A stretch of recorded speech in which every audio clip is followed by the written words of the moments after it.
मेरे साथ जो हुआ है उसका खुलासा मुझे अब तक ठीक से नहीं हो पाया। शायद आप ही बता सकते हैं कि क्या हुआ होगा। उस हादसे के बारे में बोलने से पहले मैं अपने बारे में थोड़ा बताता हूं। मैं पी पवार। मेरा शहर में बहुत बड़ा कारोबार है।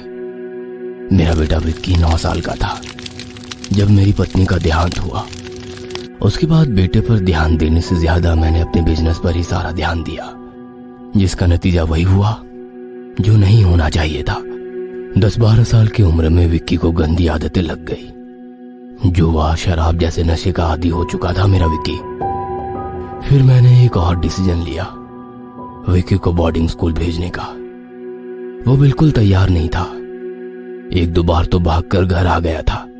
फिर एक दिन मैंने यहाँ से दूर के शहर के बोर्डिंग स्कूल में उसका दाखिला करवाया और मैं खुद उसे कार में बिठाकर ले जाने लगा।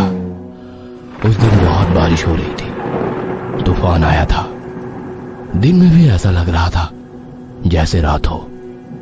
बोर्डिंग के रास्ते में छोटे छोटे गांव थे और घना जंगल था। वहां से कार ले जाना मुश्किल हो रहा था। कोहरा छाया हुआ था। ऊपर से विक्की कार से भागने की कोशिश कर रहा था। एक हाथ से मैं उसे पकड़ा था और एक हाथ से मैं ड्राइव कर रहा था। पापा छोड़ो मुझे नहीं जाना है बोर्डिंग, छोड़ो मुझे। शट अप विक्की, चुपचाप बैठो। तभी अचानक बिजली कड़की, जोर की आवाज आई। पता नहीं क्या हुआ, मेरी कार के सामने वाली कांच पर खून के धब्बे दिखे। शायद मेरी कार के आगे कोई आ गया था, कोई जानवर या फिर कोई इंसान। इस बच्चे के चक्कर में दिखाई नहीं दिया कि सामने कौन आया था। कार से उतरकर मैं देखने गया। बेचारा किसी नजदीक के गांव का आदिवासी बच्चा था। कार के नीचे आ गया था। उसमें थोड़ी जान बची थी, बचाया जा सकता था। उस खून से लथपथ बच्चे को मैं उठाता। इससे पहले ही कार से विक्की भाग गया और मैं उस बच्चे को छोड़कर विक्की को पकड़ने दौड़ा। विक्की, विक्की, कहाँ हो विक्की? और मुझे विक्की दिखा, बड़ी ही अजीब हालत में। किसी बेली में पांव फंसकर गिर गया था गड्ढे में। उसकी सांसें नहीं चल रही थी। मैं डर गया। वैसे ही विक्की को उठाकर कार में बिठा दिया और कार शुरू की। उस आदिवासी बच्चे के बारे में सोचा ही नहीं। विक्की को अस्पताल लेकर गया।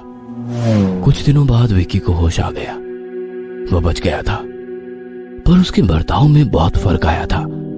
इस बार जब विक्की को बोर्डिंग में भेजा तब मैं उसके साथ नहीं गया। उस हादसे के बाद मैं उस रास्ते कभी गया ही नहीं। 4-5 साल गुजर गए।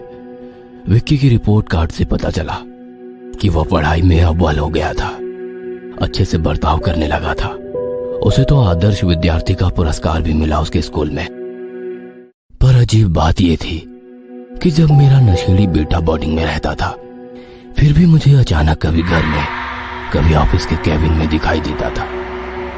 ऐसा लगता था जैसे वो मुझसे कुछ कहना चाहता था, पर मैं उससे बात करने की कोशिश करता तो वो गायब हो जाता था। मेरा बेटा यहाँ कैसे दिख सकता है? ये क्या हो रहा था? मुझे कुछ समझ में नहीं आता था। बोर्डिंग में फोन किया तो प्रिंसिपल ने बताया कि मेरा बेटा वहीं बोर्डिंग में था और अच्छे नंबरों से पास हो रहा था।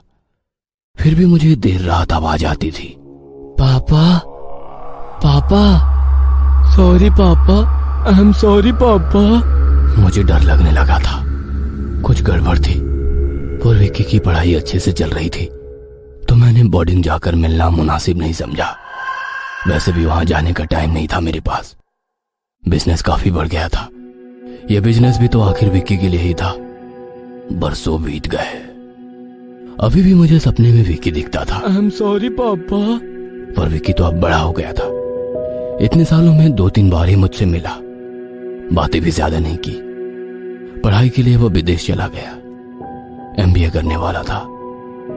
डॉक्टर बनकर वापस आया, पर डॉक्टर बनकर वो घर आया ही नहीं। मैंने उसे ढूंढने की कोशिश की, लेकिन कांटेक्ट ही नहीं हो पा रहा था। आखिर मैंने उसकी बोर्डिंग जाकर पूछताछ करने की सोची। सुना था उस जगह से विक्की को काफी लगाव था। फिर उसी रास्ते मेरी कार निकल पड़ी। वही गांव, वही जंगल। मुझे अचानक कार के सामने छोटा विक्की दिखाई दिया और मैंने ब्रेक मारा। मुझे होश आया तब मैं कार के स्टीयरिंग व्हील पर पड़ा था। सर से खून बह रहा था। पता नहीं क्या हुआ था। कार से बाहर निकला। मुझे डॉक्टर की सख्त जरूरत थी, पर सोचा यहां थोड़ी ना डॉक्टर मिलेगा। मुझे पास ही के गांव जाने वाले 2 आदिवासी दिखे। उनसे पता चला कि यहाँ एक नया डॉक्टर मुफ्त में इलाज करता है। मैं भी उनके साथ क्लिनिक गया और हैरानी की बात यह थी कि वो डॉक्टर कोई और नहीं, मेरा बेटा विक्की ही था।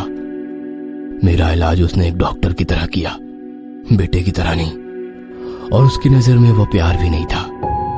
मैंने उसे अपने साथ आने के लिए कहा, पर उसने मना कर दिया। आखिर मैं वापस आकर मेरे कार में बैठी रहा था कि तभी मुझे छोटा विक्की दिखाई दिया। पापा, विकी तुम? हाँ पापा, आई एम सॉरी पापा, मैं आपका अच्छा बच्चा नहीं बन पाया। तुम यहाँ हो तो वो कौन है? यह हादसा वही था। उस दिन मैंने आदिवासी बच्चे को मरने दिया और विक्की को बचा लिया, पर विक्की बचा नहीं था। उसकी आत्मा उसका शरीर छोड़ चुकी थी और आदिवासी बच्चे की आत्मा मेरे विक्की के शरीर में समा चुकी थी। मेरा बिगड़ा बच्चा विक्की अभी भी आत्मा के रूप में भटक रहा है, मुझे पुकार रहा है। पर वह आदिवासी बच्चा मरने के बाद भी विक्की का इस्तेमाल करके अच्छा डॉक्टर बन गया और इसी जगह अब वो अपने आदिवासी समाज की जान बचाता है और कभी कभी अपने जान लेने वाले की भी।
गॉड, ये तेरे हर वक्त का नाटक है।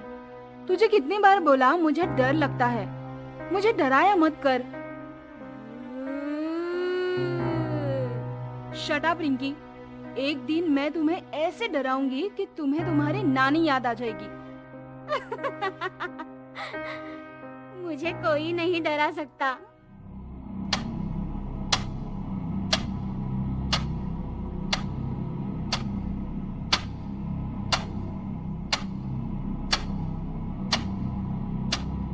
चल रिंकी, सोते हैं, रात के 12 बजे है।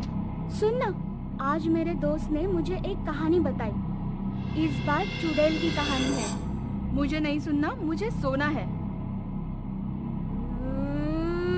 चुप करना रिंकी, डरा मत। सो जा।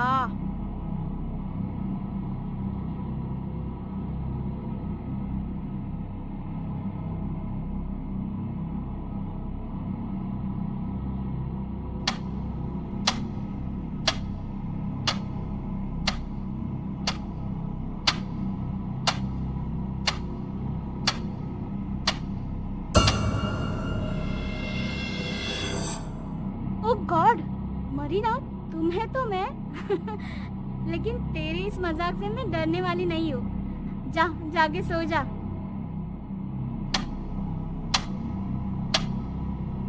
हाँ, मरीना पागल हो गई है क्या? जा यार, जाके सो जा।